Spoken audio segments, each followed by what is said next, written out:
आपका बच्चा अब आपसे अटैच्ड नहीं है।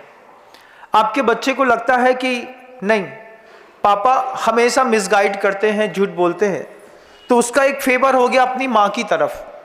तो लड़के प्रायः करके माँ से अटैच्ड हो जाते हैं, क्योंकि कोई भी काम पूरा करना है घर के अंदर। आप देखिएगा, आज भी आपके परिवार में आपके बच्चे को आपसे कुछ चाहिए है, वो इतना संकोच करता है कि वो माँ से कहेगा पापा से बोल दो हमको ये चाहिए, लेकिन वो डायरेक्टली नहीं बोलेगा। वो पूरा का पूरा प्रेशर देता है माँ के ऊपर। तुमने क्यों नहीं बोला, तुमने बोल दिया था ना। माँ के ऊपर उसको 1000% का विश्वास है, और उतना ही बड़ा अविश्वास है उसको अपने पिता के ऊपर कि हमारे जो बाप जी हैं ना, ये एक बार में कभी कुछ पूरा नहीं करेंगे। कब से सीखा उसने ये इस बात को? जब छोटी उम्र में हमने अपने बच्चे के साथ किया हुआ कमिटमेंट तोड़ा। अगर आपने बच्चे से कहा है शाम को 7:30 बजे तुमको नई शर्ट दिलाने ले चलेंगे, तो फिर आपको 7:30 बजे शर्ट ले जाने दिलाना पड़ेगा, नहीं तो बच्चे का इमोशनली बैंक अकाउंट्स खत्म होता है। धीरे धीरे बढ़ाया तो उसने खूब है, खूब चाहा है उसने आपको, लेकिन आपकी छोटी छोटी गलतियों से आपके बच्चे और आपके बीच में जो गैप बना है, इस गैप को भगवान नहीं भर सकता, ध्यान रखिएगा। और ये गैप जब बड़े हो जाते हैं ना, जब बच्चे 24-26 साल के होते हैं, तो वो फिर भागते हैं। भारत में रहना ही नहीं है, यहां से बाहर निकलो। इतना पढ़ते हैं, उनके मन के अंदर एक जुनून रहता है इस बात का, मुझे मेरा परिवार, मेरा देश छोड़ के जाना है। यहाँ पे लोग मेरे साथ फ्लर्टिंग करते हैं, और फ्लर्टिंग करने के कारण इमोशनली बैलेंस जो बिगड़ जाता है। आपने कमिटमेंट किया है तो आपको छोटे बच्चे के साथ तो उस कमिटमेंट को पूरा करना पड़ेगा। ये इमोशनली बैलेंस बने रहने के कारण ही एक समय आता है आप अपने बच्चे से कहते हैं बेटा ऐसा नहीं करना। उसको पता है कि पापा ने आज तक जो कहा है वो सब किया है, तो पहली बार में बच्चा आपकी बात सुनता है।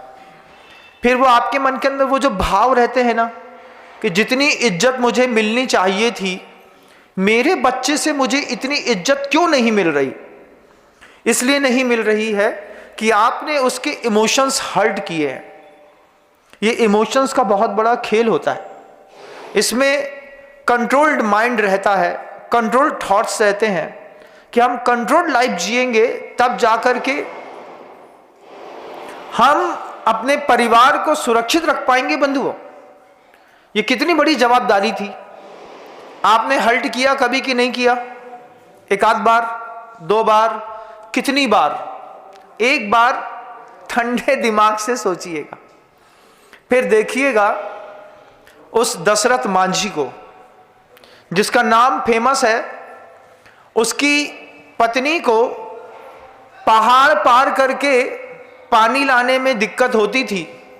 रोज देखता था, एक दिन घड़ा ठोकर खाकर के फूट गया, और घड़ा फूटा। पत्नी के प्रति इतना डेडिकेशन था कि लगातार 32 साल तक वो पहाड़ खोदता रहा, हथौड़ी चलाता, पहाड़ खोदता, पत्थर किनारे करता, और उसके बाद पत्नी तो 10 साल बाद ही खत्म हो गई। लेकिन एक चीज थी उसके अंदर, दशरथ मांझी के अंदर, कि मेरे इमोशंस को इस पहाड़ ने हर्ट किया है। मैं जिसको प्रेम करता था, मेरे और उसके प्रेम के बीच में मेहनत कराई है इस पहाड़ ने। इतनी मेहनत करेंगे, इसको फोड़ करके रास्ता निकाल दिया उसने। 90 किलोमीटर के एरिया को सेव करने के लिए उसने करीब 2.5 किलोमीटर लंबी जो है वो पूरी की पूरी पहाड़ को काट करके रास्ता बनाया। पूरे विश्व में रिकॉर्ड बना कि अकेले आदमी ने पहाड़ फोड़ दिया। कारण क्या था? इमोशनली बैंक अकाउंट जबरदस्त था, दो के बीच की बॉन्डिंग जबरदस्त थी। नेल्सन मंडेला को देखिएगा, 27 साल तक जेल में बंद रहे, 27 साल तक अपने माइंड को कंट्रोल्ड करके रहे, 27 वर्षों तक वो साफ सुथरा सोचते रहे, अच्छे थॉट्स बनाते रहे। 27 साल तक कोई आदमी जेल के अंदर बंद हो, उसके बाद वो अपने देश की आजादी का प्रतिनिधित्व करे, वहां से बैठ करके क्या था उसके अंदर? अगर आपको 2 साल की जेल हो जाए तो लगेगा मेरा पूरा फ्यूचर खराब कर दिया जेल में जा करके। 27 साल तक मंडेला जी जो थे वो जेल में बंद थे, उसके बाद निकल करके अपने देश के राष्ट्रपति बने और राष्ट्रपति बनकर के उन्होंने अपने पूरे राष्ट्र को आजाद कराने के लिए जो आवाज उठाई, उसके पीछे कोई चीज थी। वो मलाला के पीछे भी कोई चीज थी। जब लोगों ने कहा कि बेटियां नहीं पढ़ती, वो प्रॉपर तैयार होकर के स्कूल में एडमिशन कराया। आतंकवादियों ने कहा कि हमारे यहां लड़कियां नहीं पढ़ेंगी, उसने कहा कि पढ़ेंगे और चलती बस रोक करके मलाला के सिर पे, कंधे पे, गले पे गोली मारी। 3 गोलियां लगी उसको। 3 गोलियों के बाद भी वो बच्ची बची और बच करके उसने जो कमाल करके दिखाया, दुनिया में सबसे कम उम्र में नोबेल प्राइज मिला मलाला को। दशरथ मांझी, नेल्सन मंडेला, इन सब के पीछे 2 चीजें थी बंधुओं। एक इमोशंस थे जो एजुकेशन के प्रति थे, अपने देश की बेटियों के प्रति थे, और दूसरी एक बहुत अच्छी चीज थी जिसको कहते हैं जोश। इनका जोश कभी खत्म नहीं हुए। एक बार इनने सोचा कि मुझे करना है तो मलाला ने कह दिया था गोली मारते हो तो मार दो, लेकिन पढ़ने तो जाएंगे स्कूल। और उसकी इस मुहिम ने पूरे विश्व में उसको पहचान दिलाई। लोगों का ध्यान गया कि कोई ऐसी भी जगह है जहां पर बेटियों को एजुकेशन नहीं मिलती है।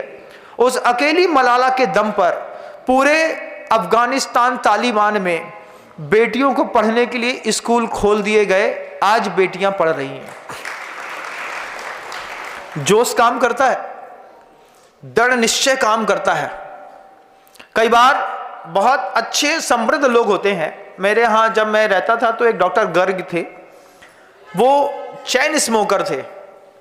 हमने डॉक्टर साहब से पूछा कि डॉक्टर साहब आप डॉक्टर हैं और चैन स्मोकर्स हैं, तो वो हमसे कहते हैं बेटा ऐसा है कि हम जो है सब समझते हैं, उस सब समझने के बाद भी दृढ़ निश्चय नहीं कर पाते हैं कि हमें शराब और सिगरेट छोड़ देनी चाहिए।